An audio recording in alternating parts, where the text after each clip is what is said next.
Hi. I found an opinion piece in this newspaper that I thought was so good that I thought I would read it.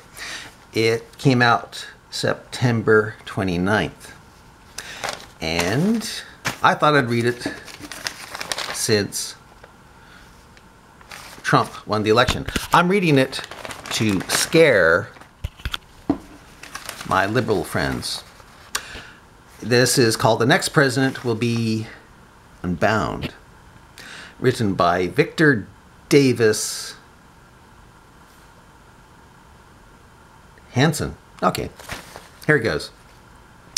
Donald Trump's supporters see a potential Hillary Clinton victory in November as the end of any conservative chance to restore small government, constitutional protections, fiscal sanity, and personal liberty. Clinton's progressives swear a Trump victory would spell the implosion of America as they know it, alleging Trump parallels with every dictator from Joseph Stalin to Adolf Hitler. Part of the frenzy over 2016 as a make-or-break election is because a closely divided Senate's future might hinge on the coattails of the presidential winner. An aging Supreme Court might also translate into perhaps 3 to 4 court picks for the next president. Yet such considerations only partly explain the current current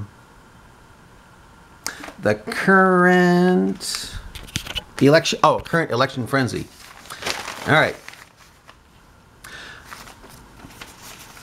I think it's been folded in such a way it's hard to read here. The model of the impartial blamer. You see me. Oh, that word is all ruined now. The model of the imperial, not impartial. The model of the imperial, I like to call him a blamer. The imperial blamer presidency is the greater fear. Over the last 8 years, a blamer has transformed the powers of presidency in a way not seen in decades. Congress talks grandly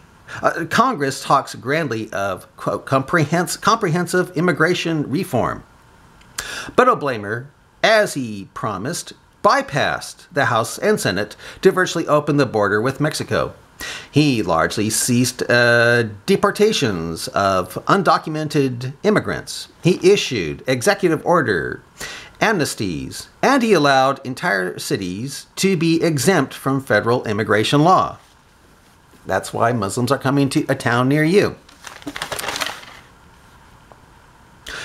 The press said nothing about this extraordinary overreach of presidential power, mainly because these largely illegal means were used to achieve the progressive ends favored by many journalists. The Senate used to ratify treaties. In the past, the president could not unilaterally approve the Treaty of Versailles, enroll the United States in the League of Nations, fight in Vietnam or Iraq without congressional authorization, change existing laws by non-environment, or rewrite bankruptcy laws. Not now. Not now. O'Blamer set a precedent that he did not need Senate ratification to make the landmark treaty. The landmark treaty. It's hard to do this with one hand, and plus it's screwing up here. Yeah, okay. Yeah. Not now. O'Blamer set a precedent that he did not need Senate ratification to make a landmark treaty with Iran on nuclear enrichment. He picked and chose which elements of the Affordable Care Act would be enforced, predicated on his 2012 re-election efforts. Rebuffed by Congress, O'Blamer is now slowly shutting down the Guantanamo Bay Detention Center by having inmates sent to other countries. He even got two to terrorists out for Bergdahl, who was a dissenter. I mean, oh well. Respective opponents of both Trump and Clinton should be worried. Either winner could follow the precedent of allowing any sanctuary city or state in the United States to be immune from federal law found displeasing from the Liberal Endangered Species Act and federal gun registration laws to conservative abortion restrictions. Could anyone, dang it, could anyone complain if Trump's Secretary of State were investigated by Trump's Attorney General for lying about a private email server in the matter of Clinton being investigated by Loretta Lynch? Would anyone object should President Trump agree to a treaty with President Putin, in the same way Obama set up the Iran deal?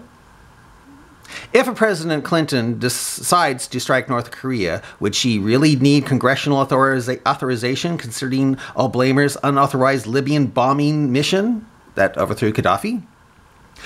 And then installed Al-Qaeda? What would Americans say if President Trump's IRS, mirror imaging Lois Lerner, hounded the progressive nonprofit organizations of George Soros?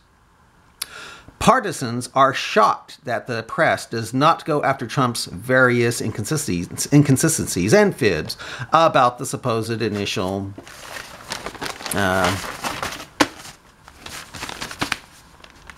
opposition of the Iraq War, not to press him on the details of Trump University.